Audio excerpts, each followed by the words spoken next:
Il s'agit d'un sport extrême qui demande un très grand niveau d'endurance. On vient rencontrer aujourd'hui une experte du canot à glace. C'est Jeanne Beaumont-Lapointe. Bonjour, Comment ça va? ça va bien, merci. Ouais. C'est un sport que tu pratiques depuis quelques années, mais avant ça, tu as fait du basket, tu as fait du ski de fond, tu as fait du rafting. Qu'est-ce qui fait en sorte que tu as décidé de te spécialiser dans le canot à glace? Oui, en fait, ça fait 2 ans que je fais du canot à glace. Je suis arrivée dans le sport grâce au rafting. En fait, ça fait 4 ans qu'on fait partie de l'équipe canadienne. On est une équipe des filles de Québec. Puis on est allé aux mondiaux. Puis lorsqu'on était en Argentine en 2018, donc on est revenu à peu près en novembre. Puis on a su, dans l'équipe de Véronique, qui est ma coéquipière, qu'il y avait une fille, Alice, qui s'est blessée donc en escalade.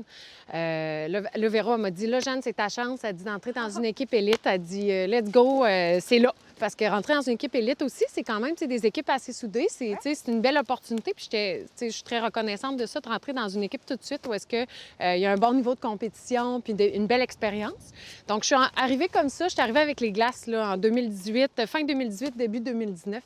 Fait que c'est comme ça que j'ai commencé. Puis je suis collée à ça. Puis j'espère faire ça longtemps encore. Là, comme sport d'hiver, c'est extraordinaire. Ça fait seulement 2 ans que tu fais ça. Est-ce que tu te rends compte qu'il y a des gens ça fait comme 15-20 ans là, qui se pratiquent pour arriver à ton niveau, là? Oui, bien exact. Je suis très consciente de ça. J'ai une belle confiance de mon équipe, c'est sûr. La première année, ça a été plus d'ajustement, beaucoup d'apprentissage, beaucoup d'entraînement, répéter les transitions. Tu sais, c'est un sport assez complexe. Mais par la suite, l'année suivante, on a fait, c'était une nouveauté, il y avait une nouvelle catégorie Elite Mix. Puis étant donné les circonstances de l'équipe, les hommes, équipe Blackstone, c'est un tout hasard. Avec nous, Élite Femmes, Blackstone La Tulipe, on a fait une fusion. Puis l'an passé, là, j'ai comme l'impression d'avoir appris fois 1000. Là, je veux dire, c'est 5 ans quasiment d'expérience en une. Là, on a fait beaucoup de volume. On a eu une très belle saison qui s'est terminée avec les plus hauts honneurs. Donc, on a été très... ça a été vraiment, là, on se dit qu'il faut se pincer encore de ce qui est arrivé. Là. Vraiment, on a eu une belle saison. Jeanne, le canot, c'est un sport qui m'impressionne beaucoup parce que moi, personnellement, c'est sûr que je vais en faire avec un gros canot, avec ma grosse veste de sauvetage. Et lorsque je vais m'en aller là, bien finalement, mon canot dérive là. Toi, tu es à un autre niveau et tu fais ça en hiver en plus, avec un équipement très minimaliste, qu'on peut dire. Et on l'a devant nous, je pense bien. Exactement. Donc, le but, c'est effectivement, tu l'as bien dit, il ne faut pas être trop habillé. C'est pas vrai qu'on va aller là avec notre soude d'hiver et notre manteau en doudoune. Même les mitaines, c'est assez léger. Donc, on voit, là, tu sais, on voit les crampons. Ici, il y a comme 2 types de crampons. Donc, il y a ceux qu'on fabrique. Donc, c'est mon ami Marc-Olivier là, qui fait du canot à glace qui l'a fabriqué. Il a même mis une plaquette pour les solidifier. Donc, ce sont vraiment des souliers de rugby. On les prend toujours un peu plus grands parce que ça prend un bas de néoprène pour rentrer à l'intérieur, assez épais, donc c'est un 7 mm.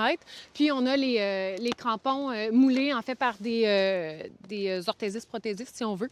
Il y a une boutique à Québec là, qui en fait. Donc, c'est ça, ceux-là, c'est ceux de mon coéquipier Vincent. Et là, c'est des souliers de rugby qu'on adapte pour le canot à glace.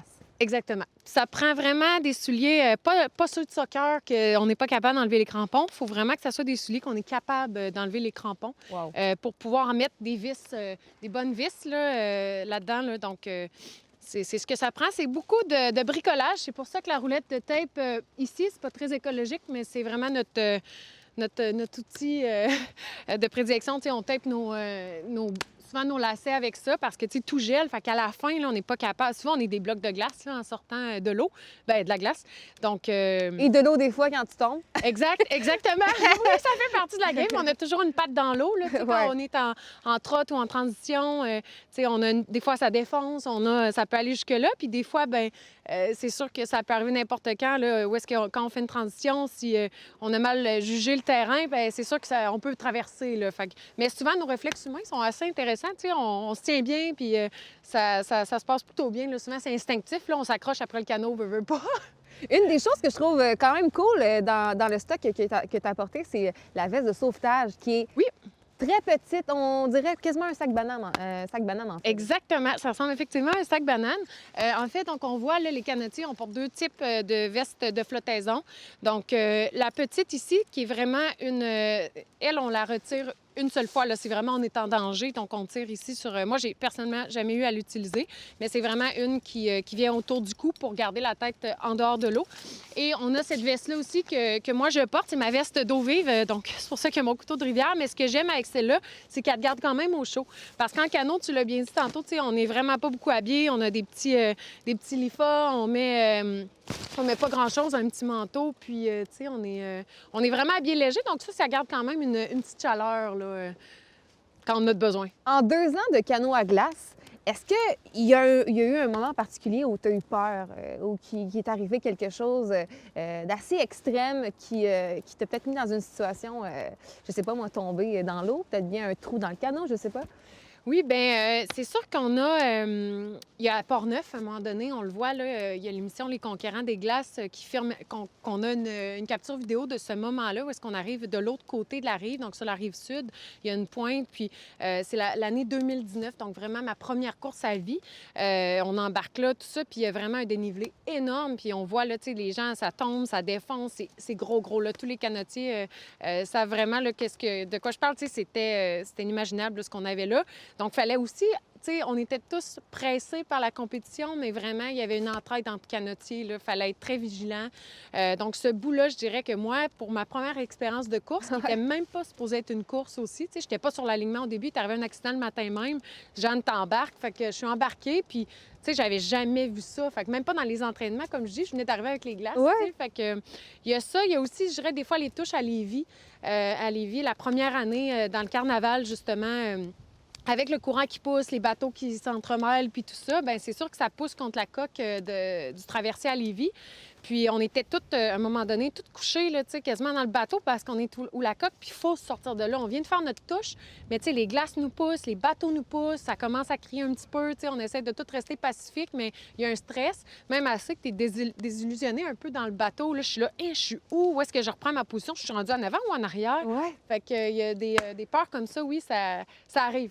Bien, comment ça se passe justement? Tu es en course, donc là, tu rames et tout, et il arrive quelque chose qui fait que tu tombes. Comment tu te sens dans les premières secondes? Est-ce que tu réalises qu'est-ce qui se passe? Ça se passe tellement vite. Ouais, Ça hein? se passe vraiment vite, puis je dirais que c'est plus en pratique qu'on prend le temps de le réaliser. En course, là, ça va tellement vite, puis il y a tellement une belle synergie. En tout cas, moi, dans mes 2 années, vraiment une belle synergie. Donc, c'est sûr qu'on réagit tellement vite, on est tellement... Puis c'est après, puis même quand on en reparle, qu'est-ce qui s'est passé? Des fois, on essaie de refaire, tu sais, le scénario, qu'est-ce qui s'est passé pour comprendre, puis éviter ça, mais c'est tellement toujours imprévisible que ça va réarriver. Il va y avoir toujours des moments où est-ce que... Mais tu sais, c'est vraiment la synergie d'équipe qui nous sert là-dedans. La lecture des autres, le ballon aussi, tu sais, un gros ballon qui est important de conserver. Tu sais, quand on fait nos transitions, on monte sur les glaces, mais quand on rembarque, il faut qu'on soit vraiment en synchronisation avant-arrière pour justement pas qu'il y ait de l'eau qui rentre, des choses comme ça, là. Fait que ça fait partie, c'est ça, ça fait partie de tout ça. Jeanne, la rame à côté de toi que tu utilises dans tes compétitions, elle est immense. Honnêtement, j'ai jamais vu ça. J'aimerais ça qu'on montre aux gens à la maison la grosseur Bien sûr. de cette rampe-là. Je pense que c'est quoi? C'est un 5 mètres? Quasiment, hein? C'est une bonne question. Écoute, je vais faire attention pour ne pas t'accrocher. C'est immense! Fait que, oui, en fait, cette rame-là, on en a 4 comme ça. Dans le bateau. Donc, puis il y a aussi, c'est vrai, la petite rame ici de notre barreur Pat qui, on pense toujours qu'un pic, souvent les pagaies de rameurs, de barreurs, pardon, ils ont des pics, mais Pat l'utilise sans pic et adore ça. Il est excellent. Alors, voilà. Mais celle-là, on peut voir, comme tu l'as dans les mains, on le voit bien, il y a un pic. Donc, c'est sûr que dans nos transitions, ça va vite, il faut faire attention. On a toujours des fois le réflexe, tu sais, on la garoche là, dans le fond du bateau parce que, je veux dire, veut pas, il faut monter sa glace puis il faut se dépêcher parce que le ballon est important. Donc, voilà, le pic nous aide justement à fracasser la glace. Parfois, des fois, on a une petite glace qui est fine. Donc, on fait juste des coups de rame qui piquent, puis on essaie de garder le synchronisme. Et voilà, sinon, c'est ça, c'est une bonne cuillère. Celle-ci, c'est une rame de spare, pardon l'anglicisme. Donc, on garde toujours dans le fond du bateau, là, s'il y a quoi que ce soit. Les rames changent aussi d'un bateau à l'autre. Nous, on a des rames qui sont non pivotantes. Donc, ils rentrent dans le tolet, ils ne pivotent pas. Il y a des bateaux qui ont des rames pivotantes qui sont plus aérodynamiques, si on veut, quand il y a beaucoup de vent. Puis il y en a qui sont plus grosses, que la cuillère est plus grosse si on veut, un petit peu plus courte, donc ça dépend des bateaux. Mais vraiment, ça, c'est assez standard, là, je dirais, comme format. C'est assez standard, ça? Oui! C'est immense. Oui. Je trouve ça extraordinaire. Jeanne, tu as une relation assez spéciale avec le Carnaval de Québec. L'année passée, avec ton équipe, justement, en canot à glace, tu as gagné la 2e place. Qu'est-ce que ça représente pour toi, le Carnaval? Bien, c'est sûr, c'est tellement un bel événement. C'est le fun Oui. parce que, tu sais, nos familles viennent, on les entend quand on passe sur le bord du quai, là, quand on va faire la touche à Québec, là, on Ouais. les entend. Puis les matantes, les mamans, les papas sont là, les amis. Fait que ça, c'est vraiment une belle journée, tout le temps une belle journée.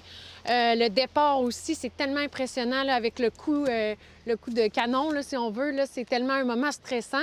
L'an passé, on a eu vraiment on est arrivé en 2e place, là, tout près là, de nos rivaux GFFM. Leclerc, donc on était derrière. C'était vraiment, vraiment une belle course. On s'est battu tout le long, bien, comme toutes les équipes, évidemment. Tu sais, c'est un parcours assez technique entre Québec et Lévis. C'est très, très technique. Ça bouge beaucoup. Puis plus ça va, tu sais, le courant accélère. La morphologie change tout le temps entre les traversées. Donc, ça a été vraiment, vraiment une belle course en passé. Où est-ce que, tu sais, c'était notre 2e course de la saison, il me semble, si ma mémoire est bonne. Puis c'était vraiment un beau moment là, en équipe, ensemble, oui. Et qu'est-ce qui s'en vient pour la suite? Ta prochaine course, qu'est-ce que c'est? Ma prochaine course, bien, je pense que ça va être une course de ski de fond parce que là, on peut pas faire grand-chose en Non, ce avec, moment. avec la pandémie, c'est sûr Avec la que- pandémie, c'est très... ça change toutes les choses en ce moment. Tu sais, Ouais. on s'entraîne tous séparément, on court, on fait nos sports individuels. Mais on regarde beaucoup quand même, on se parle tout le temps. Tu sais, je leur ai parlé tantôt. On se parle, on est toujours en contact, on s'aime beaucoup vraiment l'équipe. On est très unis. C'est sûr qu'on regarde l'avant vers la saison 2021-22, si on veut. Ouais. Donc, l'année prochaine, cette année, on a peu d'espoir, si on veut, d'embarquer, mais peut-être vers la fin, là, tu sais, vers la fin avec peut-être quelques glaces si on est Qui sait? bon, mais en tout cas, sinon, on continue nos sports individuels puis on continue de se garder en forme en attendant. Bien, bonne chance pour la suite. Merci d'être venue nous voir aujourd'hui. Merci beaucoup. Merci, à Jeanne. vous autres.